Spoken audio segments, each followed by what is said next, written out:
uwe wa kwanza kupata habari zinazotokea wakati wote, bonyeza neno subscribe chini ya video hii, kisha bonyeza alama ya kengele itakayotokea.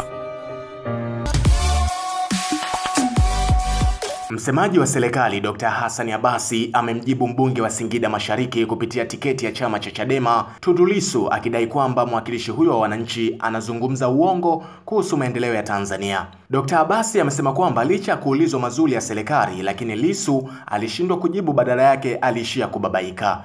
Akihojiwa na kituo cha utangazaji cha Uingereza BBC jana Januari 16, 2019, Lissu amezungumza masuala mbalimbali ikiwa ni pamoja na maoni yake kuhusu maendeleo ya nchi, utawala wa katiba na mpango wake wa kugombea urais. Unakwenda Ulaya, unaponda nchi yako eti haifuati katiba, wakati wewe mwenyewe kuanzia ubunge wako, sifa za ubunge wako na taratibu za uchaguzi wa ubunge wako vyote vipo kwenye katiba, na ndio maana ukawa mbunge, amesema Dr. Abasi. Dr. Abasi amedai Lissu hata alipoulizwa mazuri aliyoyaona licha ya changamoto zilizopo alishindwa kujibu vyema.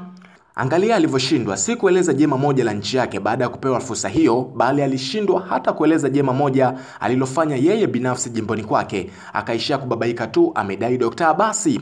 Amesema serikali ya awamu ya 5 ina dhamira ya tofauti na ile walionayo watu aina ya Lissu, hivyo itaendelea kutekeleza wajibu wake katika kuwaletea Watanzania maendeleo ya kweli. Sisi tunapigania maendeleo na Watanzania wanaona kazi kubwa inayofanyika kote nchini, iwe reli, maji, viwanda, umeme na mambo mengine. Hakuna wa kutuzuia katika kuiletea Tanzania maendeleo, hakuna, amesisitiza. Je, nini maoni yako? Tuachie hapo chini, pia usisahau kubofya subscribe channel hii ya Lindi Yetu TV.